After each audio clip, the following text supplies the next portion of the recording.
edificar, así como hemos sido edificados por medio de los cánticos, ¿verdad? Que Dios nos ha hablado y nos ha bendecido. Espero que seamos edificados con este tema que le he titulado El propósito de Dios. El propósito de Dios. Y el texto está en el Salmo 138, versículo 8. El último versículo de ese salmo. Salmo 138, verso 8. ¿Verdad? Y dice la palabra de Dios: Jehová cumplirá su propósito en mí. Tu misericordia, oh Jehová, es para siempre. No desampares la obra de tus manos. Lo voy a repetir, hermano. Está precioso este versículo. Dice: Jehová cumplirá su propósito en mí. Tu misericordia, oh Jehová, es para siempre. No desampares la obra de tus manos. Amén.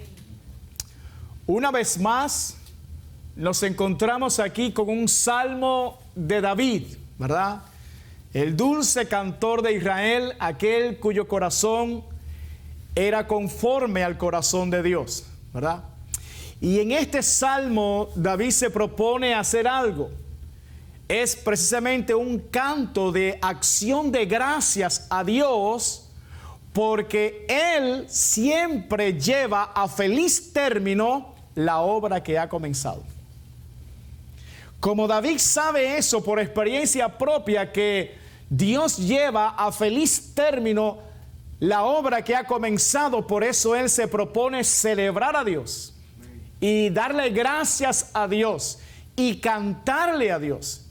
Y yo no sé cuántos aquí pueden reconocer con David que Dios termina y lleva a feliz término lo que Él comienza. Y no sé cuántos aquí pueden agradecer a Dios por eso. Alabado sea Dios.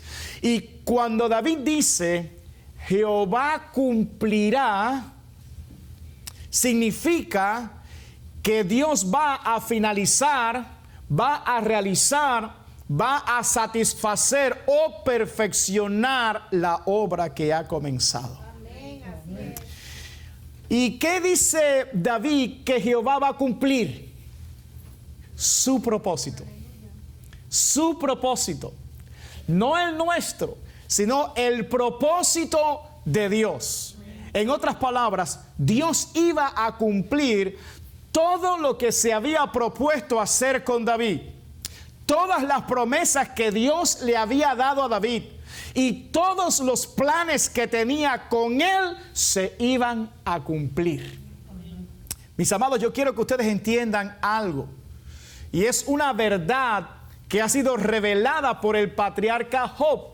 Fíjese, en Job capítulo 1, versículo 22, este hombre dijo: en todo esto no pecó Job, ni atribuyó a Dios despropósito alguno. En otras palabras, nuestro Dios siempre tiene un plan. Amén, amén. Y ese plan de Dios siempre se cumple. Amén. Siempre se cumple. Dios no obra a tontas y a locas. Nuestro Dios es un Dios de propósito. Amén. Y su propósito siempre se cumple.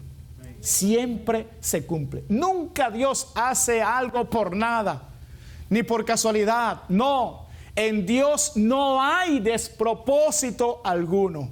Siempre hay un propósito, siempre hay un plan de Dios detrás de todas cosas que Él realiza. Mis amados, lo que yo estoy tratando de decirles esta tarde, ¿verdad?, es que Dios tiene un plan con sus vidas. Y que Él es suficientemente poderoso para llevar a cabo ese plan que tiene con sus vidas. Y que Dios no deja nada a medias. Lo que Él comienza, Él lo termina y lo termina bien. Amén. Por eso es que vale la pena entregar nuestras vidas a Cristo. Vale la pena confiar absolutamente en el Señor. Porque tenemos la garantía de que todo lo que Él se ha propuesto hacer con nosotros será hecho. Y nadie lo impedirá. Nadie. El saber que Dios tiene un plan con nuestras vidas y que Él lo cumplirá, trae descanso y seguridad a nuestro caminar en esta tierra. Y porque además, escuche, su plan es mejor que el nuestro. Ahora, podemos preguntarnos en esta tarde, ¿por qué David estaba tan seguro de que Dios cumpliría su propósito en su vida? ¿Qué nos dice esto, esta declaración de David acerca de Dios? ¿Qué nos dice eso?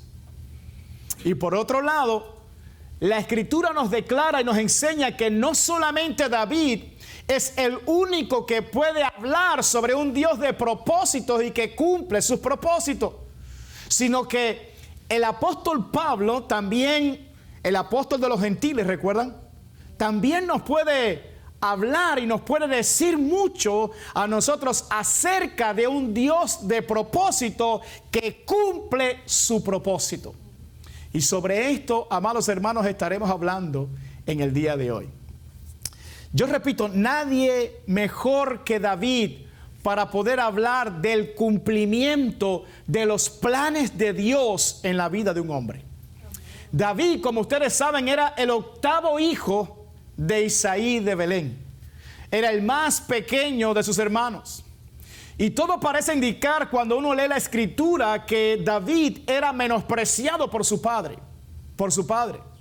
Porque cuando Dios envió al profeta Samuel a su casa, a Isaí de Belén, ¿verdad?, para ungir a uno de los hijos de Isaí de Belén como el próximo rey de Israel, sencillamente su padre convocó al resto de sus hermanos, pero a David no lo convocó. Lo dejó allá cuidando las ovejas. ¿Y por qué?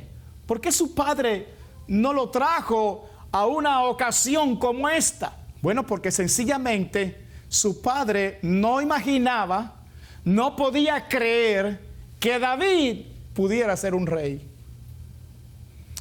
Miren lo que dice primer libro de Samuel, capítulo 16, versículos del 4 al 13.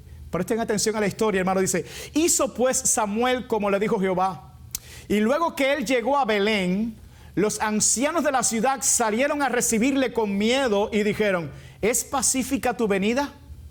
Él respondió: sí, vengo a ofrecer sacrificio a Jehová. Santificaos y venid conmigo al sacrificio. Y santificando él a Isaí y a sus hijos, los llamó al sacrificio. Y aconteció que cuando ellos vinieron, él vio a Eliab y dijo: de cierto delante de Jehová estás ungido. Y Jehová respondió a Samuel: no mires a su parecer ni a lo grande de su estatura, porque yo lo desecho.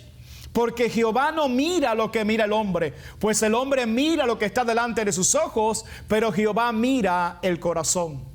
Entonces llamó Isaí a Abinadab y lo hizo pasar delante de Samuel, el cual dijo: tampoco a este ha escogido Jehová.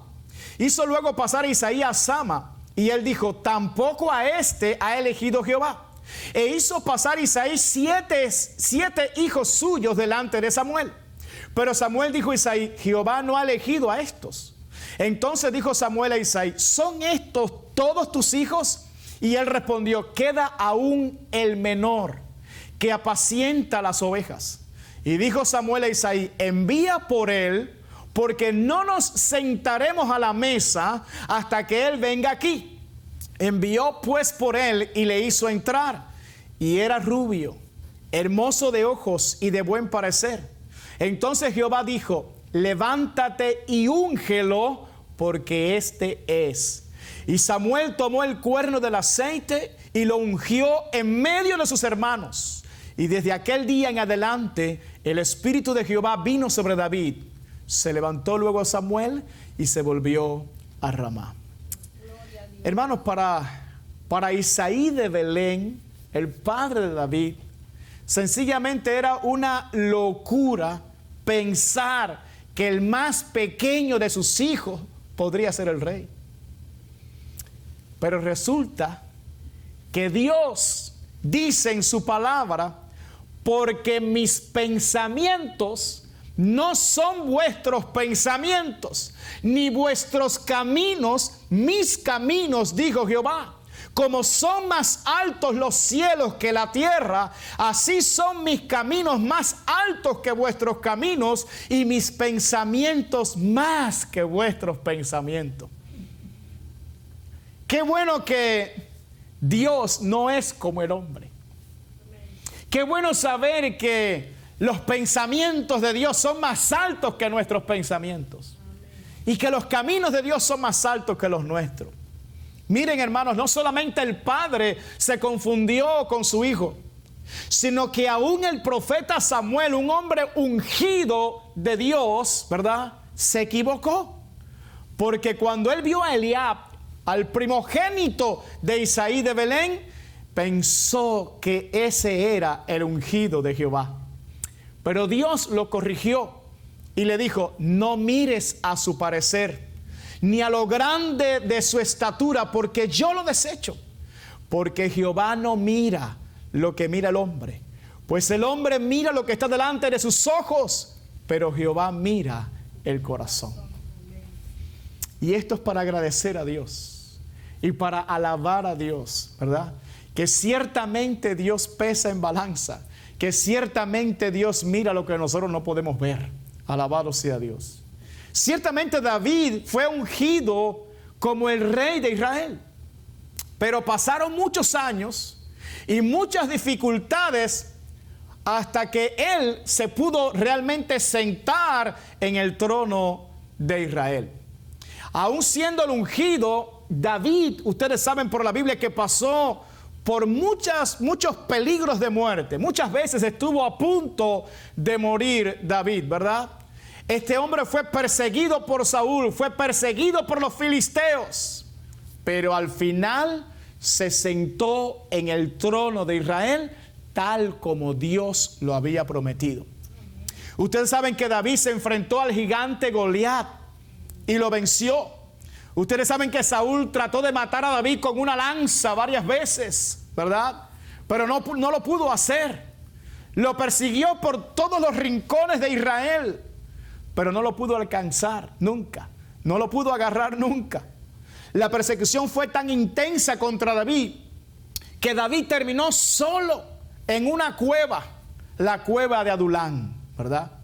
Y en ese punto en que David está allí solo, perseguido por todo el mundo, que lo estaban buscando para matarlo, ¿verdad?, por sus enemigos, por el rey de Israel, y estaba solo en esa cueva, parecía en ese punto de su vida como que el propósito de Dios estaba muy lejos de cumplirse en la vida de David. Pero es que recordemos que los pensamientos de Dios no son nuestros pensamientos, y los caminos de Dios no son nuestros caminos. Dios obra a su manera. Dios siempre tiene un plan. Alabado sea Dios. Y fue precisamente en esa cueva, estando solo allí David, a donde Dios le envió el ejército que le hacía falta a David para que pudiera sentarse en el trono de Israel, ¿verdad? En primer libro de Samuel, capítulo 22, verso 1 al 2, dice: yéndose luego David de allí, huyó a la cueva de Adulán. Y cuando sus hermanos y toda la casa de su padre lo supieron, vinieron allí a él y se juntaron con él. Escuche el ejército que Dios le mandó. Se juntaron con él todos los afligidos y todo el que estaba endeudado y todos los que se hallaban en amargura de espíritu, y fue hecho jefe de ellos, y tuvo consigo como 400 hombres. Los pensamientos de Dios no son nuestros pensamientos. Los caminos de Dios no son nuestros caminos.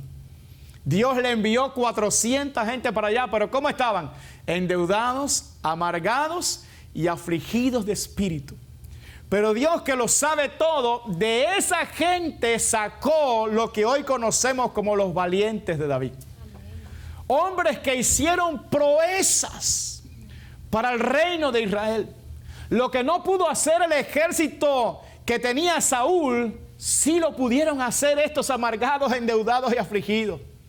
Porque Dios los colocó allí bajo la subordinación de un hombre que realmente era un hombre que su corazón era conforme al corazón de Dios. Y a través de este hombre David, Dios pudo transformar a estos amargados, a esos afligidos y a esos endeudados, y se convirtieron en un ejército numeroso como el ejército de Dios. Dice la Biblia en primer libro de Crónicas, capítulo 12, versículo 22, porque entonces todos los días venía ayuda a David hasta hacerse un gran ejército como ejército de Dios. Dios tiene sus maneras para obrar. Amén, así es. Dios tiene su forma de hacer las cosas. Y sería muy bueno que nosotros nos adaptáramos a los pensamientos de Dios, a lo que Dios quiere hacer. Porque cuando eso sucede, aunque estemos solos en el medio de una cueva, allí Dios nos enviará la ayuda todos los días. Amén. Mire, amados hermanos, cuando Dios tiene un plan contigo, pueden venir gigantes contra ti, y de hecho van a venir. Pero no te van a poder vencer, porque hay una promesa de Dios sobre tu vida que se va a cumplir sí o sí. Amén. El enemigo tratará de matarte, te perseguirá, pero no te destruirá, porque Dios tiene un plan contigo. Amén. Por tanto, Él no te dejará hasta que haya cumplido todo lo que te ha dicho. Podrán traicionarte, podrán calumniarte, podrán venir contra ti las más amargas noticias. Podrás estar solo en una cueva, pero al final lo que Dios ha determinado sobre ti se cumplirá. Amén. Así es. ¿Y por qué va a suceder esto, hermano? ¿Por qué va a pasar esto en tu vida? ¿Por qué? ¿Será acaso que somos tan especiales y tan capaces que es por eso que salimos ilesos aunque enfrentemos gigantes? No, y 1000 veces no. David sabía muy bien la causa por la cual el propósito de Dios se cumpliría en su vida. Salmo 138, versículo 8. Regresemos allí. Jehová cumplirá su propósito en mí. Escuche, tu misericordia, oh Jehová, es para siempre. No desampares la obra de tus manos. Ciertamente el propósito de Dios se cumplirá en nuestra vida, pero no por nuestras habilidades, no, sino por causa de su misericordia. Por causa de que Dios es rico en misericordia. La Biblia es muy clara. La Biblia dice, por la misericordia de Jehová no hemos sido consumidos, porque nunca decayeron sus misericordias. Nuevas son cada mañana. Grande es tu fidelidad. Amén. Mis amados, es por causa de la fidelidad de Dios que sus planes en nuestras vidas se cumplen. Es por causa de que Dios es leal a su palabra, que Él no desampara la obra de sus manos. Recuerde que la Biblia dice que aunque nosotros seamos infieles, Él permanece fiel. Pero no solamente la misericordia y la fidelidad de Dios hace que su propósito se cumpla en nuestras vidas, sino también su soberanía y su eterno poder. El Salmo 135, versículo 6 dice, todo lo que Jehová quiere, lo hace, en los cielos y en la tierra, en los mares y en todos los abismos. Jeremías 32, 27 dice, he aquí que yo soy Jehová, Dios de toda carne. ¿Habrá algo que sea difícil para mí? Amén. Daniel capítulo 4, versículo 35 dice, todos los habitantes de la tierra son considerados como nada, y Él hace según su voluntad en el ejército del cielo y en los habitantes de la tierra, y no hay quien detenga su mano y le diga, ¿qué haces? Dios es soberano. Amén. Dios es, de hecho, el único soberano. Dios es todopoderoso. Todo lo que Él se propone hacer, lo hace. Y no hay quien pueda decirle qué haces. Y no hay quien pueda detener la mano de Dios cuando Él quiere hacer algo. Mis amados, los planes de Dios se cumplen en nuestras vidas porque Él es misericordioso, porque Él es fiel, porque Él es soberano y porque Él es todopoderoso. Por eso, aunque te menosprecien, aunque vengan gigantes contra ti, aunque te enfrentes a la muerte, aunque todos te dejen y te quedes solo, escucha, Jehová cumplirá su propósito en ti. Amén. Gloria a Dios. Pero no solo David experimentó la realidad de que Dios cumple sus promesas, sino que el apóstol Pablo también lo experimentó. También lo experimentó. Escuche. En otras palabras, yo quiero decirle que este principio de que Dios tiene un plan y que Él cumple su plan se ve a lo largo y ancho de toda la Biblia. Así es Dios. Eso es lo que quiero decirle. Así es nuestro Dios. Que Él tiene un plan y que Él siempre cumple su propósito. Cuando nuestro Señor Jesucristo salvó a Saulo de Tarso, le reveló a Ananías, aquel discípulo de la ciudad de Damasco, cuál era el propósito divino para la vida de Pablo. Escuche, Hechos capítulo 9, versos 15 al 16, dice, el Señor le dijo, ve, porque instrumento escogido me es este, para llevar mi nombre en presencia de los gentiles y de reyes y de los hijos de Israel. Porque yo le mostraré cuánto le es necesario padecer por mi nombre. De manera que aquí está el propósito que Dios tenía con Pablo. Y era la de predicar el evangelio a los gentiles, la de predicarle también a los judíos, pero también predicarle a los reyes el evangelio de Cristo, ¿verdad?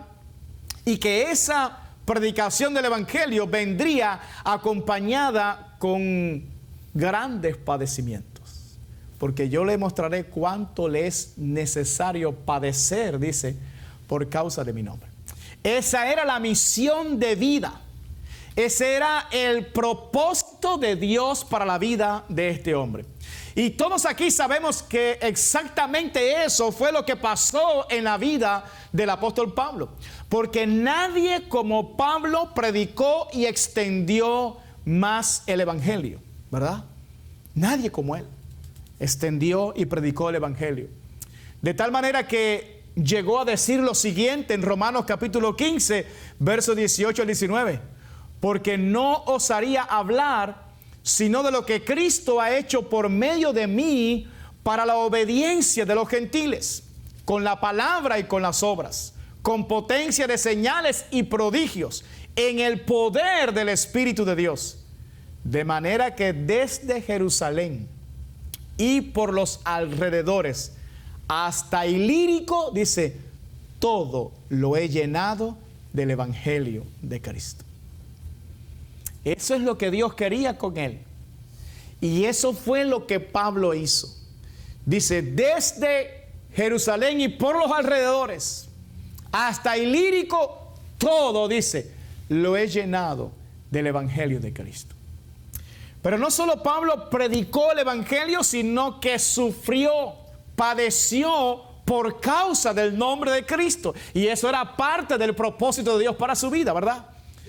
Fíjese que él mismo nos hizo un resumen de todos esos sufrimientos que él atravesó. Veamos 2 de Corintios capítulo 11, versículo 23 al 29. Dice, ¿son ministros de Cristo? Como si estuviera loco hablo. Yo más. En trabajos más abundante, en azotes sin número, en cárceles más, en peligros de muerte muchas veces. De los judíos 5 veces he recibido 40 azotes menos 1.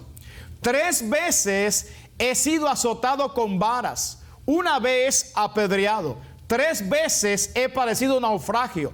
1 noche y 1 día he estado como náufrago en alta mar. en caminos muchas veces, en peligros de ríos, peligros de ladrones, peligros de los de mi nación, peligros de los gentiles, peligros en la ciudad, peligros en el desierto, peligros en el mar, peligros entre falsos hermanos, en trabajo y fatiga, en muchos desvelos, en hambre y sed, en muchos ayunos, en frío y en desnudez. Y además de otras cosas, lo que sobre mí se agolpa cada día, la preocupación por todas las iglesias. ¿Quién enferma y yo no enfermo? ¿A quién se le hace tropezar y yo no me indigno? Mis amados hermanos, en Pablo se cumplió literalmente lo que dice la Escritura: irá andando y llorando el que lleva la preciosa semilla, mas volverá a venir con regocijo, trayendo sus gavillas. Este hombre sembró el evangelio, pero con lágrimas, ¿verdad? Ahora, a pesar de que Pablo predicó el evangelio a los judíos y gentiles y que padeció muchísimo, sin embargo, había un detalle dentro del propósito de Cristo para él que no se había cumplido en los primeros años de su ministerio, sino que se vino a cumplir al final del ministerio de Pablo y de su carrera aquí en esta tierra.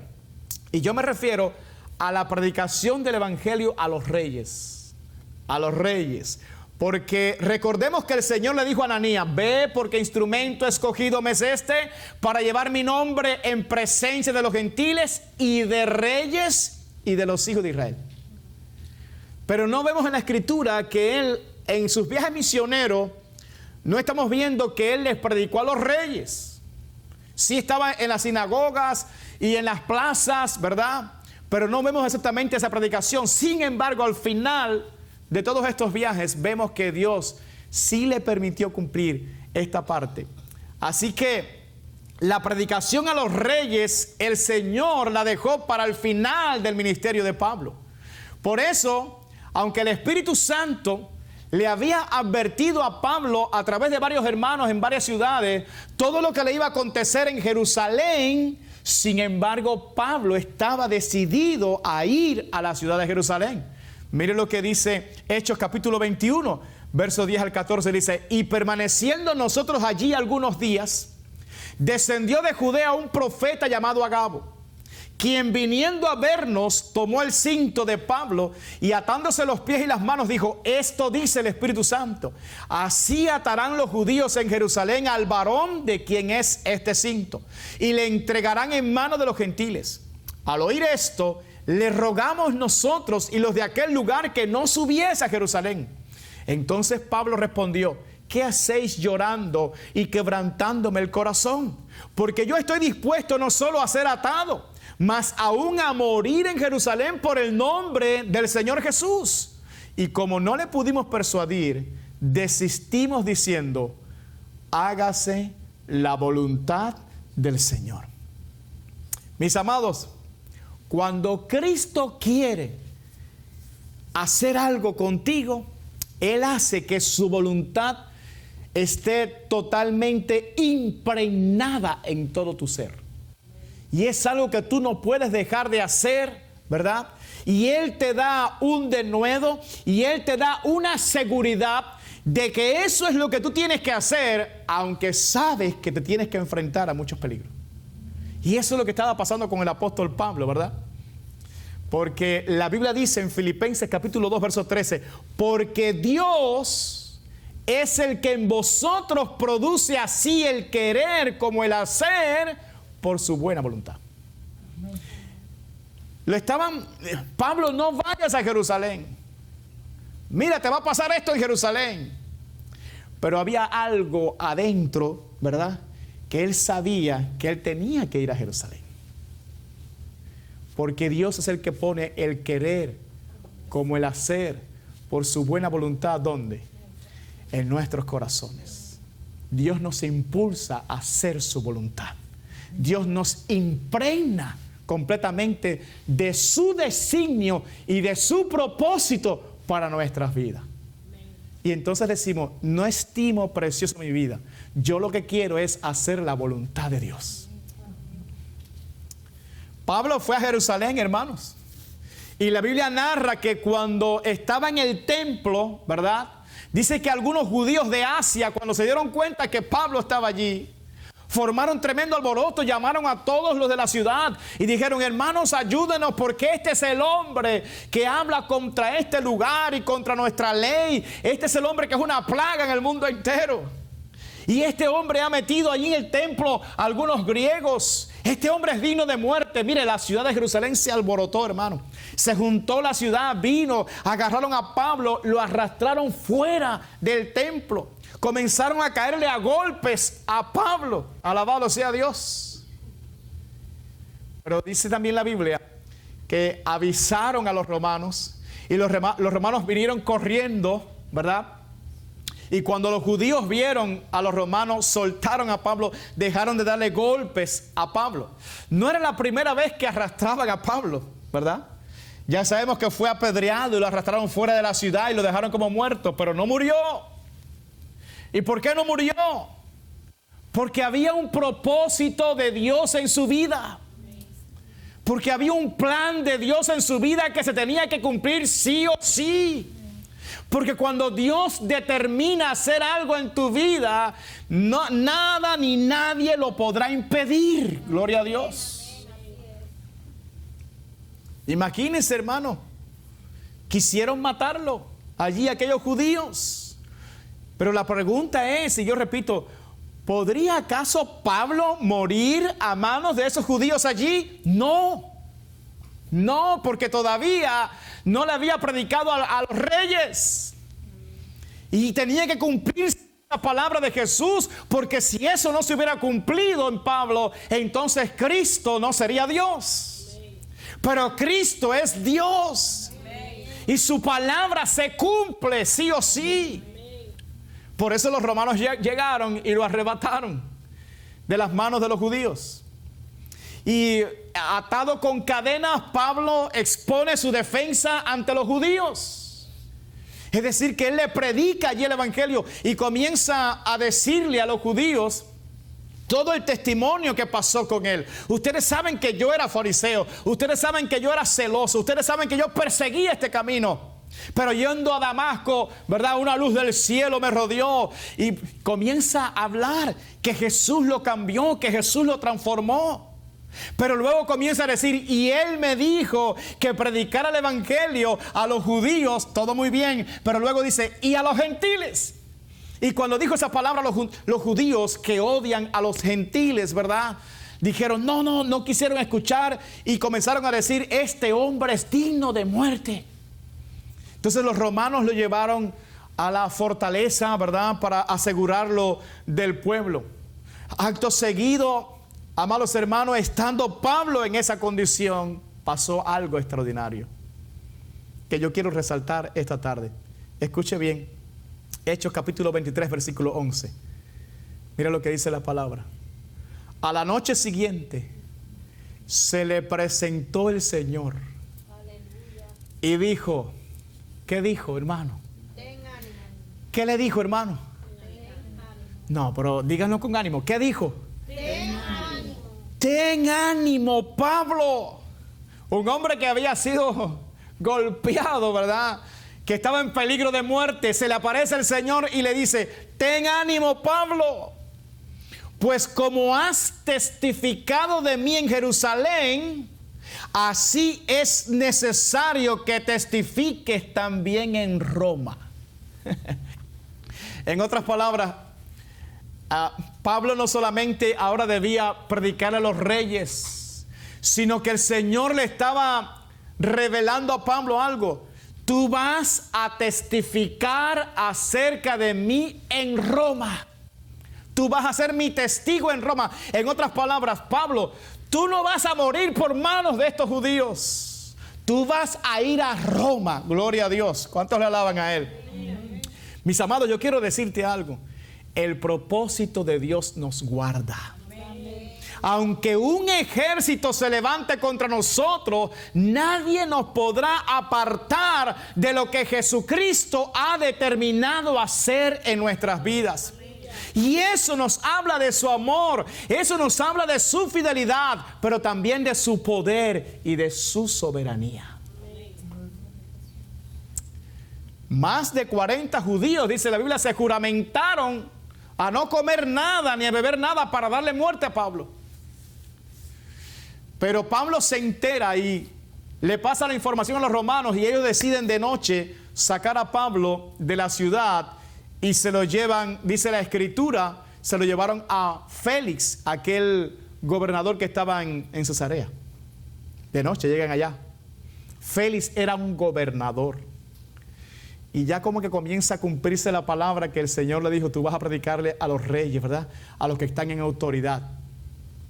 Y allí en Cesarea, Pablo también sufre de aquellos judíos de Jerusalén que fueron hasta allá. Fueron hasta Félix también para acusar a Pablo. Y Pablo se defiende ante Félix y expone el evangelio. Y resulta que al final dice la Escritura que Félix, el gobernador, le dio a Pablo alguna libertad y le concedió que los hermanos viniesen a él para ayudarlo. Alabado sea Dios. Pero pasados 2 años en aquel lugar, la Biblia dice que Poncio Festo vino como sucesor del gobernador Félix. Otra vez vienen los judíos ante Festo para acusar a Pablo y otra vez Pablo expone su defensa ante otro gobernador. Predica el evangelio y este hombre Festo, queriendo congraciarse con los judíos, le dice, ¿tú no quieres, Pablo, ir hasta Jerusalén para ser juzgado allá? Y Pablo dijo, no, apelo al tribunal de César. Alabado sea Dios. Y entonces Festo dijo, a César has apelado y a César irás. Recuerden lo que Jesús había dicho. Tú vas a testificar de mí en Roma. Lo que pasa es que a veces nosotros nos imaginamos las cosas de una manera, ¿no? Un avioncito con aire acondicionado y vas cómodo. Pero no fue así, porque los pensamientos de Dios son más altos que nuestros pensamientos y sus caminos igual. No son como los nuestros. Y a veces Dios nos hace pasar por procesos, pero al final la voluntad de Dios se cumple. ¿Cuántos dicen amén? Pasado algunos días de que Pablo estaba allí, ahora bajo el gobierno de Festo, la Biblia dice que vino un rey, el rey Agripa y Berenice, con mucha pompa, vinieron allí a visitar a Festo. ¿Y qué ustedes creen? Pues nada, sacaron a Pablo ante este rey y ante Berenice. ¿Y qué hizo Pablo? Les predicó el evangelio. Y Jesús había dicho desde el principio, años atrás, tú le vas a predicar a los gentiles, le vas a predicar a los judíos, pero también a los reyes.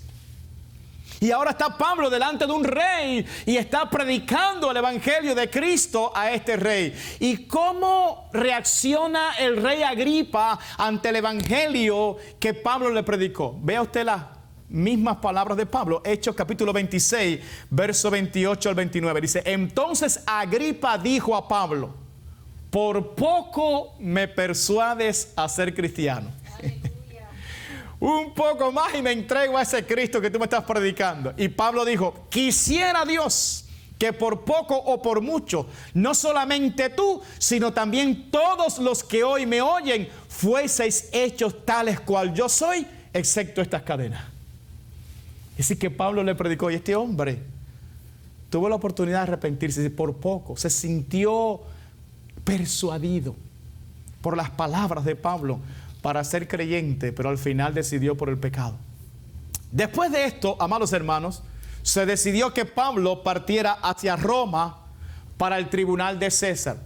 Y cuando iban en aquel barco, se pueden imaginar un barco de velas hace 2000 años atrás, cuando iban allá en medio del mar, en alta mar, la Biblia dice que de repente se desató una gran tormenta, un viento huracanado, un viento de huracán, y todos aquí sabemos lo que significa eso, llamado Euroclidón, que dice que dio contra el barco y quedaron a la deriva en alta mar.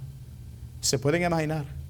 Y la tormenta fue tan terrible que la Biblia dice, y no apareciendo ni sol ni estrellas por muchos días, y acosados por una tempestad no pequeña, ya habíamos perdido toda esperanza de salvarnos. Así que Pablo estuvo a punto de morir en Jerusalén. Dios lo salva de ahí. le dice, tú tienes que ir a Roma. Los judíos van hasta Cesarea, lo acusan, ¿verdad?, ante Félix. No pudieron hacer nada contra él. A los 2 años vino Festo, lo acusan ante Festo. Tampoco pudieron hacer nada contra él. Predica ante el rey Agripa. Ahora está viajando por fin a Roma y en el medio del mar, un ciclón. Y dice que llegaron a tal punto que perdieron toda esperanza de salvarse. Es decir, que ellos vieron la muerte, dice, en cualquier momento nos hundimos todos en este mar. Pero, amados hermanos, ¿qué ustedes creen que pasó en ese momento tan crítico de la vida de Pablo? ¿Ustedes creen que lo que Cristo le había dicho no se iba a cumplir? Que Cristo le había dicho, tú vas a ir a Roma, y ahora están en medio del mar, ¿verdad?, con un huracán y ya sin esperanza de salvarse. ¿Ustedes creen que se iba a perder este hombre sin cumplir el propósito del Señor? Miren lo que pasó. Dejemos que el propio Pablo nos cuente. Hechos capítulo 27, versículo 21 al 25, dice, entonces Pablo, como hacía ya mucho que no comíamos, puesto en pie en medio de ellos, dijo, habría sido por cierto conveniente, oh varones, haberme oído y no zarpar de Creta, tan solo para recibir este perjuicio y pérdida. Pero ahora os exhorto a tener ¿qué? Lo mismo que el Señor le había dicho. ¿Recuerden, hermano? Les exhorto a tener buen ánimo, pues no habrá ninguna pérdida de vida entre vosotros, sino solamente de la nave. Porque esta noche ha estado conmigo el ángel del Dios de quien soy y a quien sirvo, diciendo, Pablo, ¿qué le dijo? ¿Qué le dijo, hermanos? No temas, es necesario que comparezcas ante César. Y he aquí, Dios te ha concedido todos los que navegan contigo. Por tanto, oh varones, tened buen ánimo, porque yo confío en Dios, que será así como se me ha dicho. Yo no sé cuántos aquí esta tarde glorifican al Señor Jesús sabiendo que Él es fiel. Sabiendo que Jesús no abandona a los suyos y que no hay tormenta que pueda detener lo que Él se ha propuesto hacer. No lo hay. No lo hay. El barco se hizo pedazos, pero ellos todos nadaron hasta la playa salvándose. Se salvaron todos, tal como Dios lo dijo. Y llegaron a una isla llamada Malta. Y como hacía mucho frío, la Biblia dice que Pablo comenzó a recoger unas ramas secas para echarla allí en una fogata, ¿verdad?, para calentarse. Y de repente sale una víbora y se le prende en la mano a Pablo. Entonces Pablo con aquella víbora colgando, imagínense. Y los naturales de aquella isla estaban esperando, este hombre se va a morir. De eso no se salva nadie, una víbora, imagínense. Y decían, este hombre es un homicida, a quien escapando del mar, la justicia no lo deja vivir. Pero ¿qué hizo Pablo? Sacudió la víbora en el fuego, se soltó de la víbora, y por mucho que los hombres esperaron que se hinchase y que se muriese, Pablo no le pasó nada. Y entonces cambiaron de opinión y comenzaron a decir, este hombre es un Dios. Es un Dios.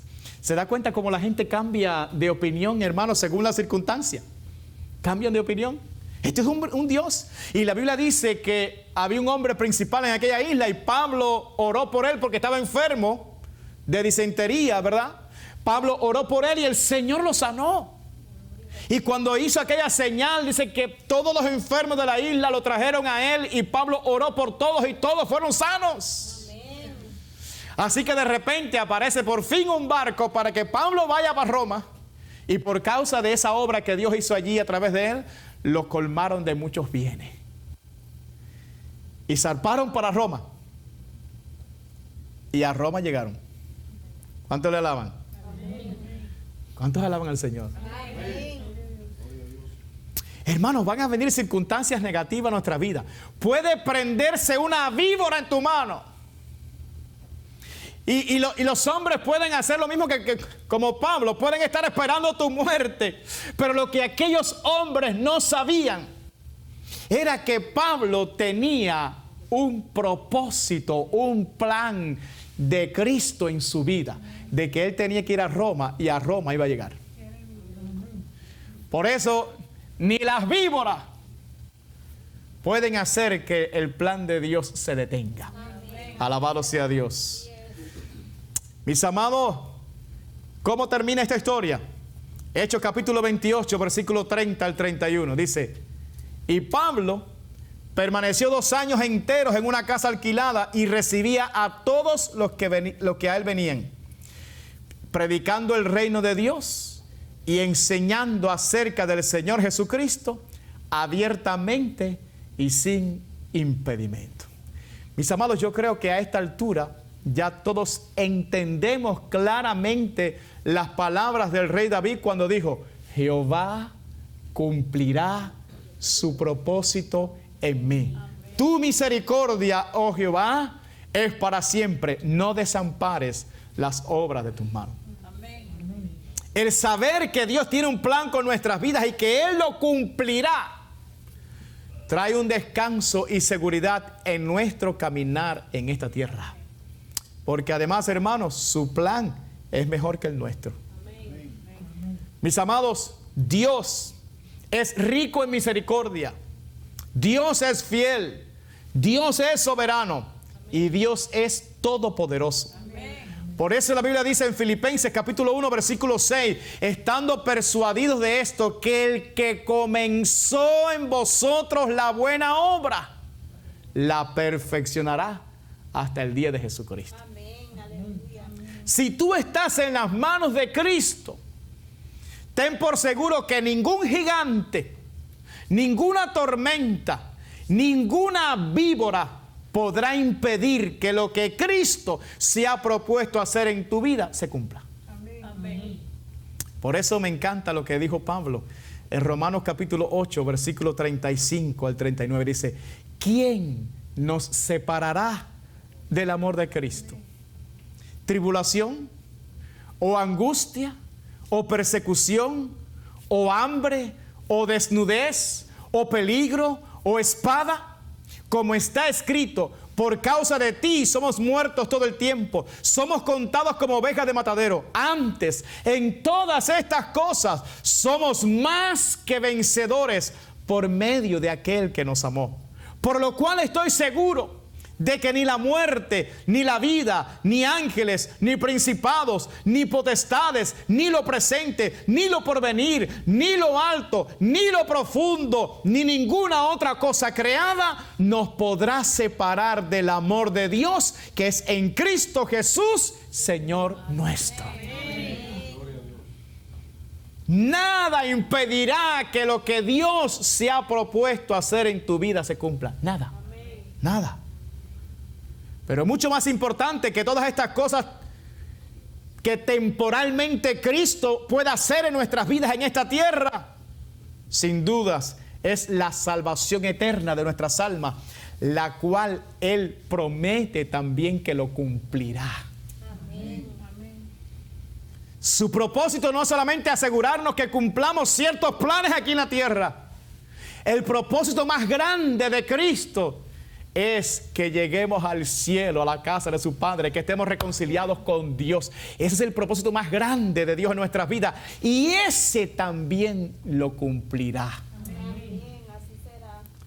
Mire lo que dice Romanos 8:30. Dice, escuche bien, hermano. Dice, y a los que predestinó, a estos, a los mismos que predestinó, dice, a estos también que llamó. Y a los que llamó, a estos también que justificó. Fíjense, no se perdió ninguno. A estos justificó. Y a los que justificó, dice, a estos también que glorificó. ¿Y cuál es el estado de glorificación, hermano? Cuando estemos en el cielo ya. en el estado de perfección, allá con Él. Ese es el estado de glorificación. Quiere decir que a los que Dios justifica, a los que Dios llama, a los que Dios selecciona, hermano, sin duda a eso los va a glorificar. Los va a llevar al cielo, sí o sí. Aunque vengan tormentas de la vida, aunque se levante el infierno entero, aunque se levante quien se levante, a los que Dios ha escogido, a los que Dios ha llamado, a los que Dios ha justificado, a esos Dios también los va a glorificar. Los va a llevar al cielo, hermano. Y no por nuestros méritos humanos, sino por su gran misericordia.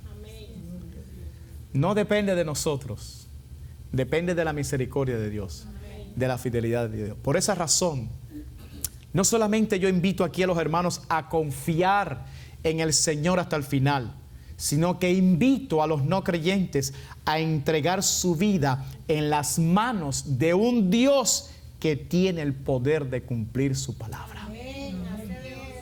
Póngase de pie, por favor, esta tarde.